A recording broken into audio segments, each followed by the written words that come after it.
बंदी छोड़ सतगुरु रामपाल जी महाराज जी की जय हो। सत्साई पुण्यात्माओं,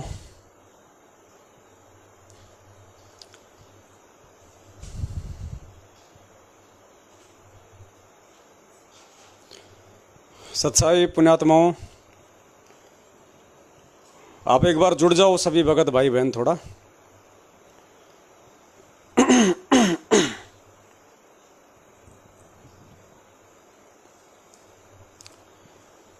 एक बार वापस जुड़ जाओ सभी भगत भाई बहन।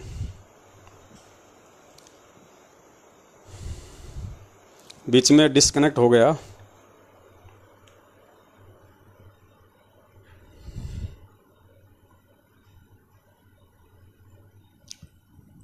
पुण्यात्माओं, यही जाल है काल भगवान का,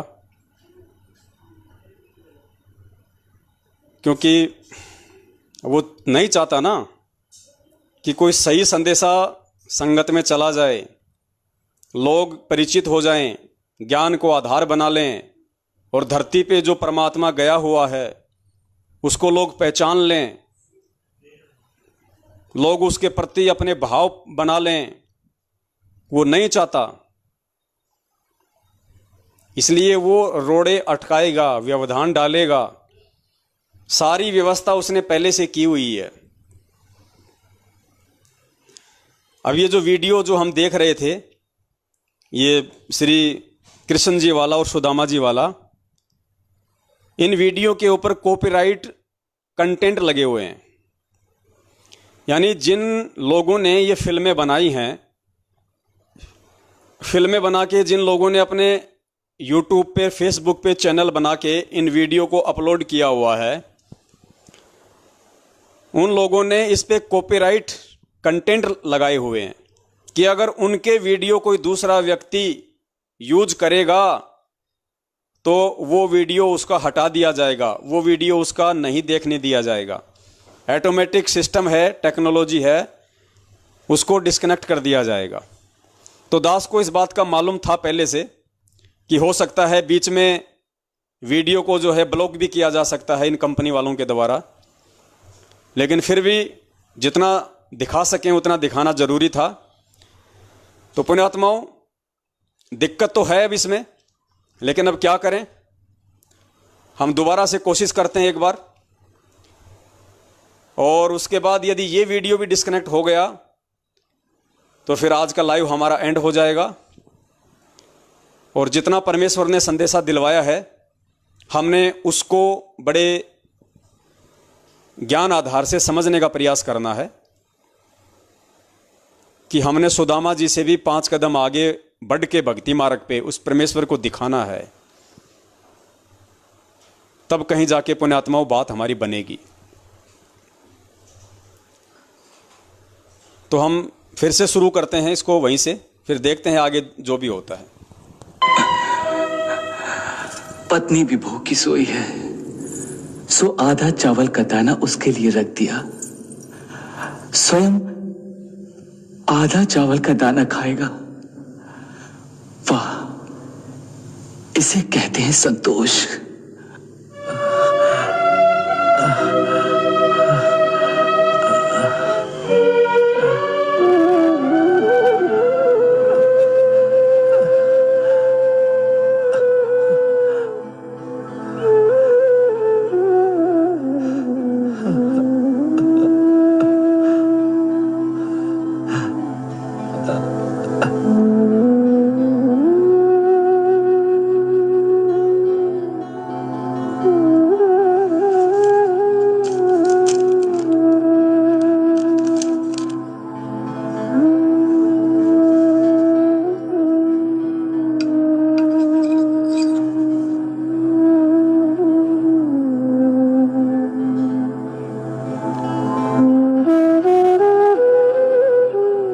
जिनको बाकी चावल का ये दाना अर्पण करने जा रहे हो,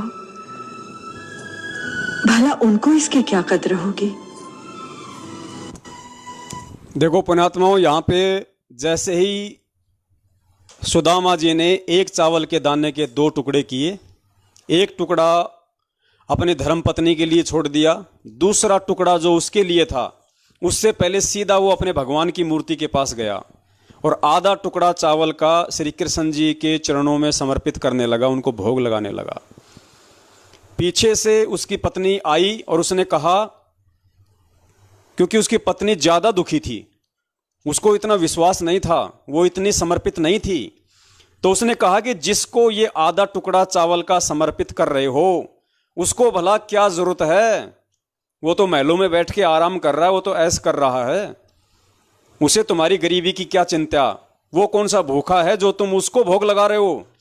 अर्थात काल प्रेरणा से भगत को इस प्रकार से रोका जाएगा भक्ति करने से।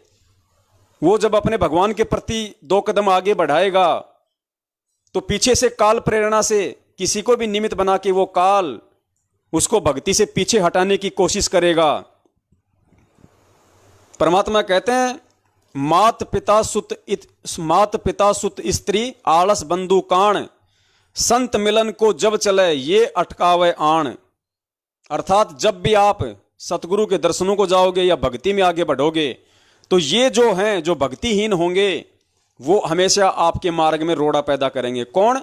मात पिता सुत, सुत गुरु जी ने बताया बेटा या बेटी, मात पिता सुत स्त्री आलस बंधु काण।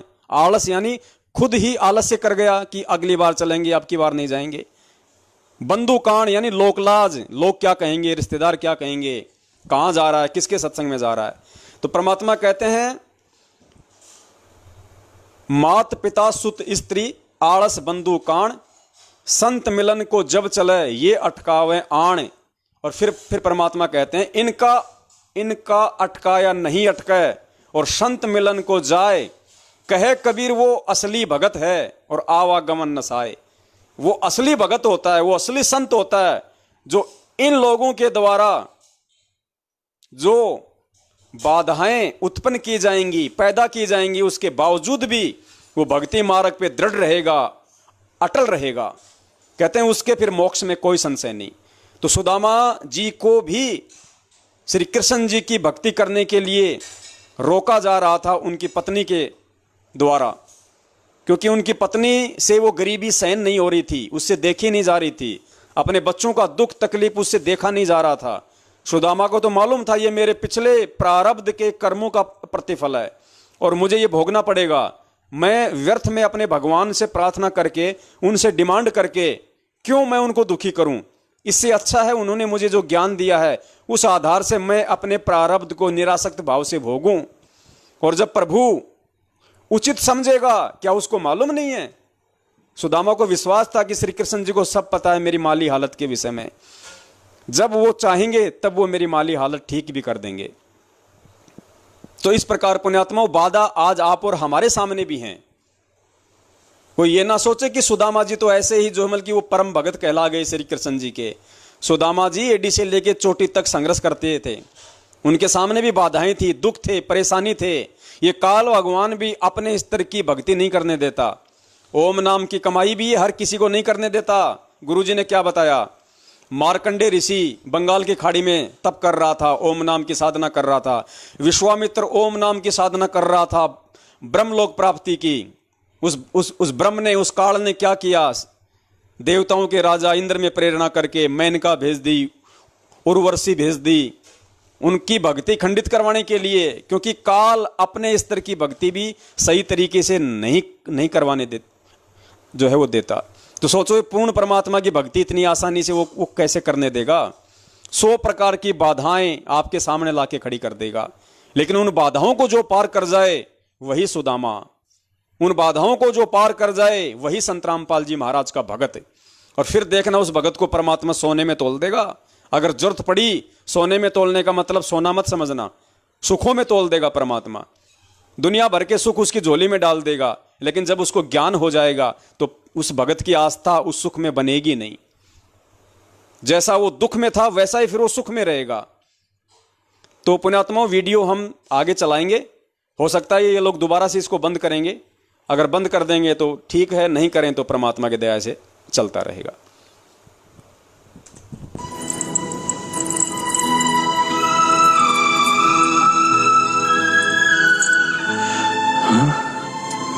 उन्हें तो बड़े बड़े मंदिरों में बड़े बड़े सेठ और धनी लोग सोने के बर्तनों में उत्तम से उत्तम 56 भोग खिलाते हैं।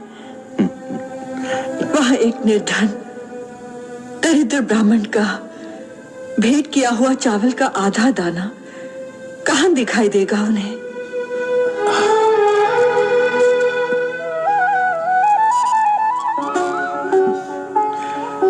वसुंधरे, प्रभु के समक्ष बड़ी बड़ी वस्तु का अथवा सोने चांदी के बर्तनों का कोई मोल नहीं है।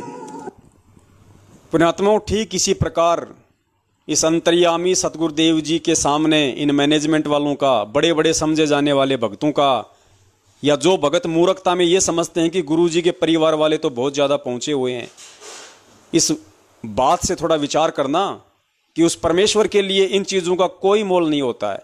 छोटे का, बड़े का, सीनियर का, जूनियर का, किसी गरीब भगत का, किसी अमीर भगत का कोई मोल नहीं होता उस परमेश्वर के आगे। परमेश्वर देखता है भगत के भाव, भगत की भक्ति, भगत की श्रद्धा, भगत की लगन, भगत का समर्पण भाव, फिर चाहे वो गरीबी में रह के क्यों ना करे।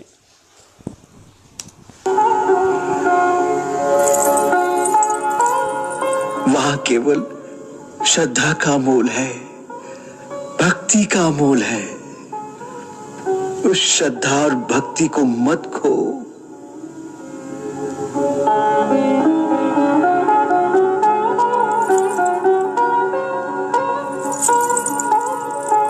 देखो, गरीबी के दुख से पीड़ित होकर तुम मुझ पर क्रोध करती हो तो मुझे अच्छा लगता है। इस संसार में कोई तो तुम्हें अपना दिखता है जिस पर तुम्हें क्रोध का अधिकार है। मैं भी नहीं सुनूंगा तो फिर इस क्रोध के द्वारा अपने दुख की अभिव्यक्ति तुम किस पर करोगी? हाँ?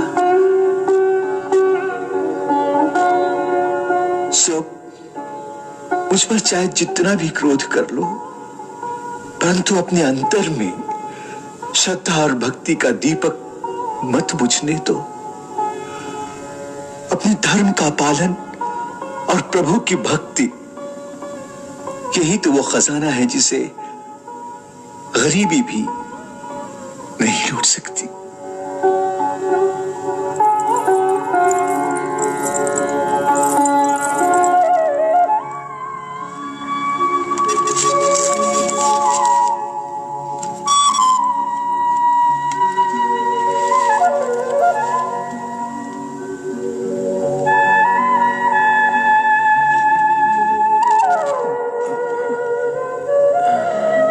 अच्छा भक्तराज, आपकी आज्ञा शिरोधार्य करती हूं, परंतु इतनी बात समझा दीजिए मुझे। क्या? यही कि आपको बाकी चावल का एक दाना मिला, सो आपने ये सोचकर कि वसुंधरा 2 दिन से भूखी होगी, आधा मेरे पास रख दिया। मैंने सोचा इस आधे चावल में इतने सारे काम तो हो ही नहीं सकते, इसलिए इसे उन्हें अर्पण कर दूं जो विश्वात्मा है।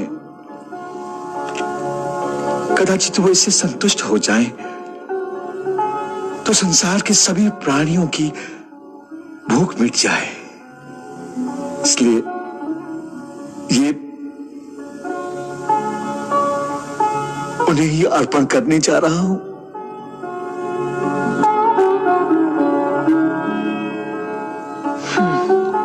यदि ऐसा ही है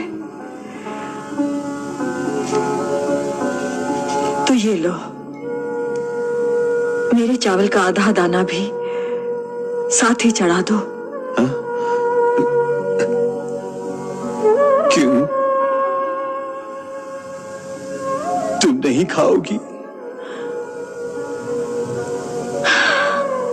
नहीं। लगी होगी।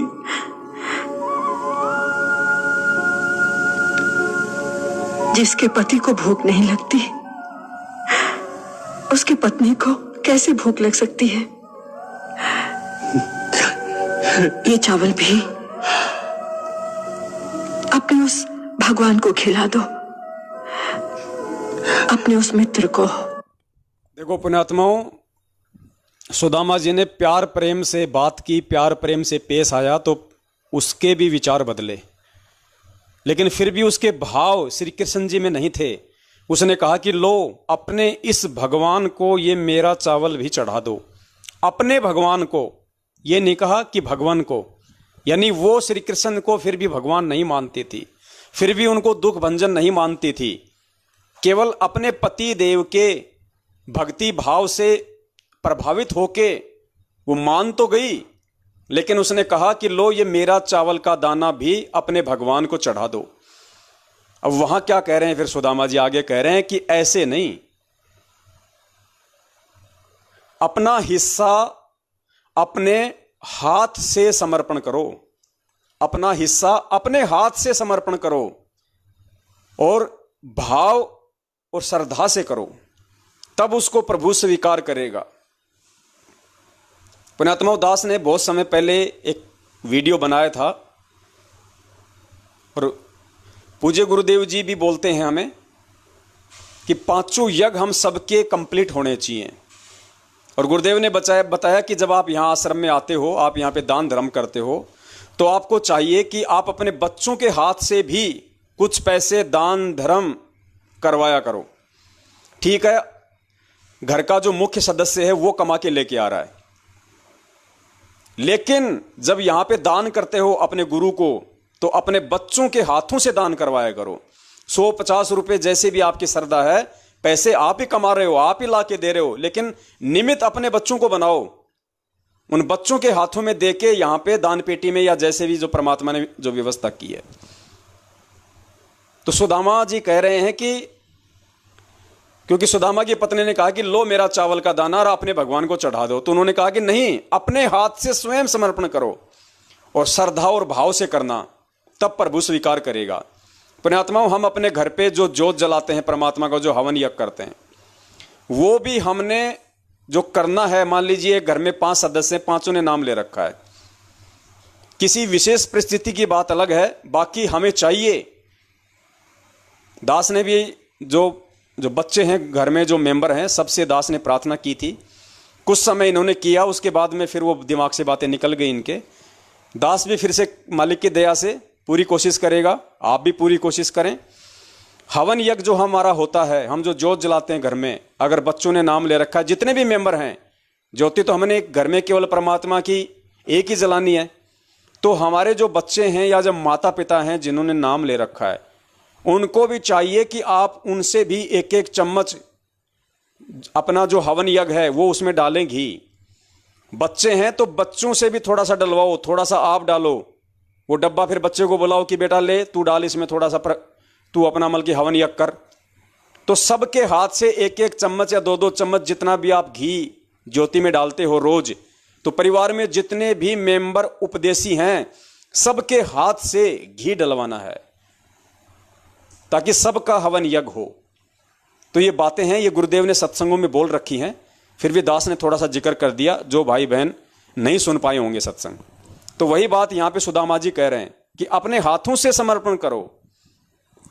भले ही भिक्षा सुदामा जी मांग के लाए थे, लेकिन जब उस भगवान को समर्पण करने की बात आती है, तो वहां पे शुद्ध भाव और अपने हाथों से ही समर्पण करना होता है।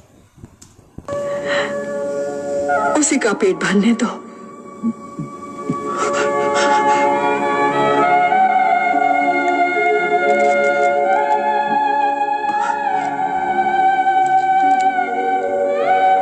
प्रभु को भेंट करना है तो अपना हिस्सा अपने हाथों से अर्पण करो, परंतु श्रद्धा और भक्ति के साथ।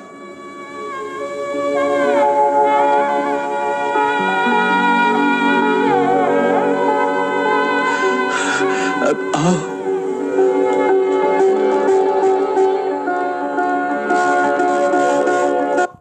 पुण्यात्माओं, इतनी श्रद्धा और भक्ति भाव से जब उस परमात्मा को भोग अर्पण किया जाता है तो पुण्यात्माओं यहाँ पे नाम तो श्री कृष्ण का, और भोग खाया किसने? उस कबीर परमेश्वर को भोग लगाओ, क्योंकि वो आत्मा है, वो श्रद्धा से, भाव से, समर्पण भाव से अर्पित कर रही है। सुदामा तो एक शरीर है, लेकिन अंदर से जो भक्ति भाव है उस आत्मा के हैं।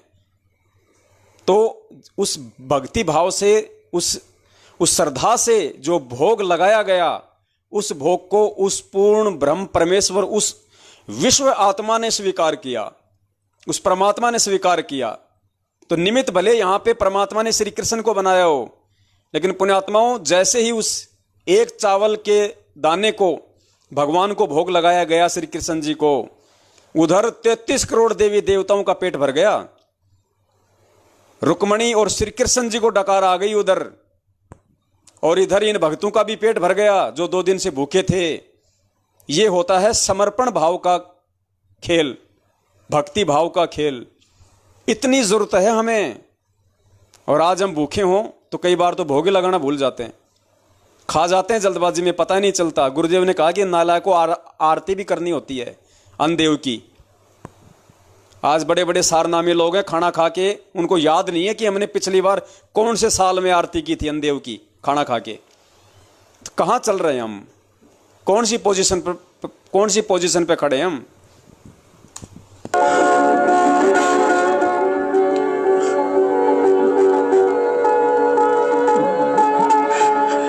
आपकी निश्चल भक्ति में जाने क्या जादू है कि आप पर क्रोध नहीं, दया आने लगती है। श्री कृष्णा,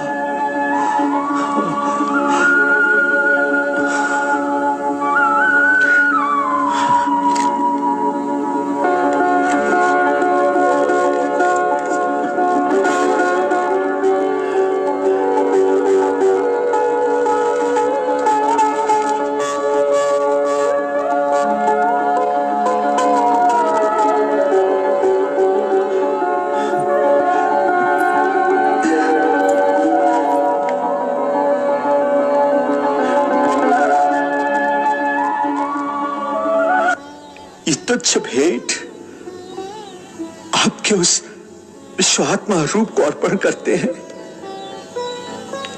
इसे स्वीकार करें ताकि समस्त विश्व के प्राणियों की आत्मा तृप्त हो जाए। पुण्यात्माओं, कितना बड़ा रहस्य है ये। सुदामा जी कह रहे हैं कि इस तुच्छ सी भेंट को, मतलब उनको कह रहे हैं कि आप अपने विश्व आत्मा रूप को, मतलब आप इसको स्वीकार करें। हे पूर्ण परमेश्वर, आप इस तुच्छ सी भेंट को स्वीकार करें ताकि समस्त प्राणियों की तृप्ति हो जाए। पुण्यात्माओं, यही भक्ति है। गुरुदेव संध्या आरती में क्या कहते हैं हमें? खंड खंड में आरती गाजे, सकल मई हर ज्योत विराजे। खंड खंड में आरती गाजे, हम जो आरती करते हैं तीनों समय की, सुबह का नित्य नियम, दोपहर की असुर निकंदन रमैणी, शाम की संध्या आरती, ये पूर्ण परमेश्वर की स्तुति है, ये पूर्ण परमेश्वर की भक्ति वाली आरती है। ये सामान्य आरती नहीं है, सामान्य शब्द नहीं है। परमात्मा कहते हैं जब मेरा भगत आरती करता है, चाहे वो मोबाइल से करे, चाहे कान में लीड लगा के करे, चाहे बोल के करे, चाहे वो पुस्तक लेके करे, परमात्मा कहते हैं खंड खंड में आरती गाजे। इस सृष्टि के खंड खंड में वो शब्द गुंजायमान होते हैं। सकलमयी हर ज्योत विराजे, जो हम हवन यज्ञ करते हैं, सकलमयी हर ज्योत विराजे, सारे ब्रह्मांडों में उसका प्रकाश होता है। भक्ति में माहौल बनता है, और ये माहौल बनेगा कब? ये खंड खंड में आरती जाएगी कब? जब हम उस भाव से करेंगे, जब हम उस श्रद्धा से करेंगे, उस समर्पण भाव से करेंगे, उन मर्यादाओं में रहते हुए करेंगे, तब आज जो भक्ति हम कर रहे हैं इसका असर पूरे ब्रह्मांड पे होगा। पूरे देश और दुनिया की परमात्मा छवि बदल के रख देगा, क्योंकि जो भी कुछ यहां परमात्मा जो करेगा भक्ति से ही करेगा। पुण्यात्माओं, हमने कितना आगे बढ़ने की आवश्यकता है, कितना इस भक्ति मार्ग को और पूज्य गुरुदेव जी को समझने की आवश्यकता है। देखना सबका पेट भर जाएगा।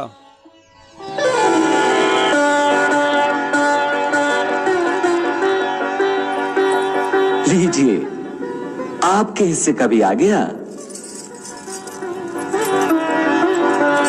आगे चलकर आपको इसका दाम चुकाना पड़ेगा।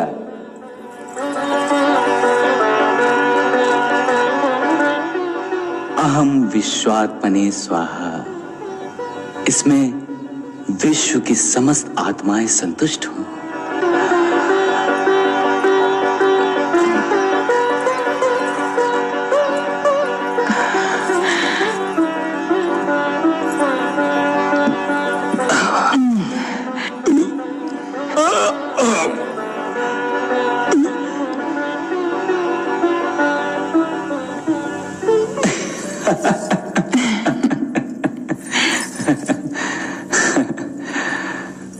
वाह, आज पहली बार भक्त की थोड़ी सी सेवा करने का अवसर मिला।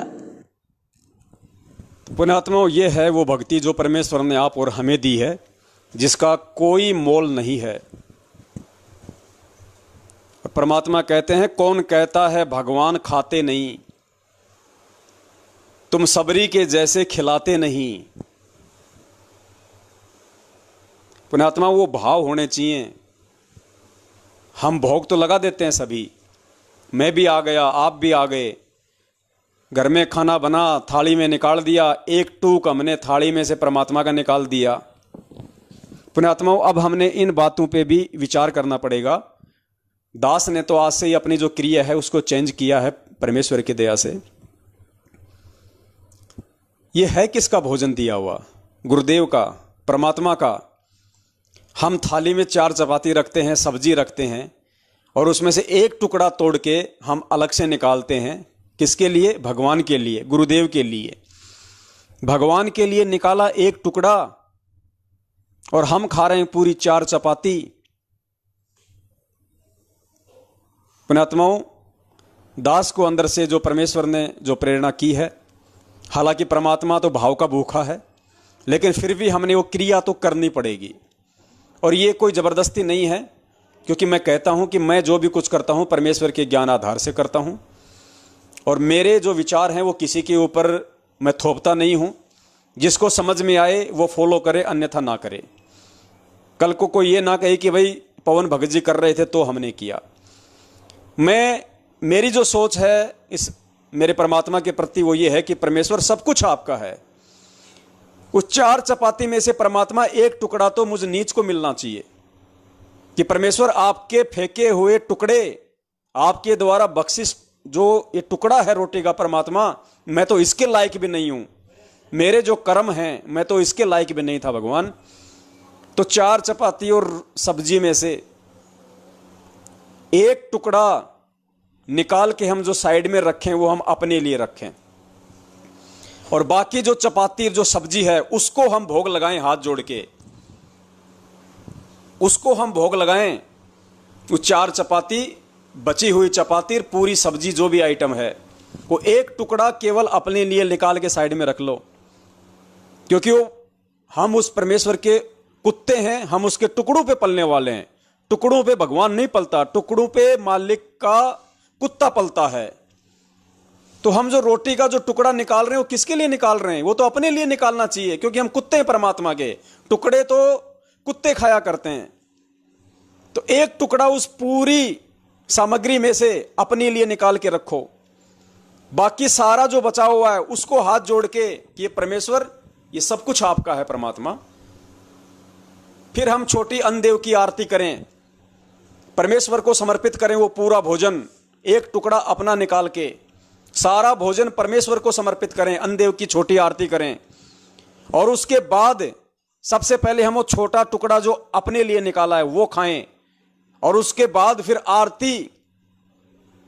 आरती बोल के, और उसके बाद फिर हम वो भोजन खाएं जो हमने परमेश्वर को भोग लगाया हुआ है। वो सारा का सारा भोजन जो हमने परमेश्वर को भोग अर्पित किया हुआ है, फिर हम वो खाएं। तो सोचिए, एक तो आपने परमात्मा को इतना सा भोग लगाया, और हम फिर बाद में कहते हैं पाया प्रसाद मन भया थीर, रक्षा करे सतगुरु रूप में सत आज तो यार बंद हो रहा है।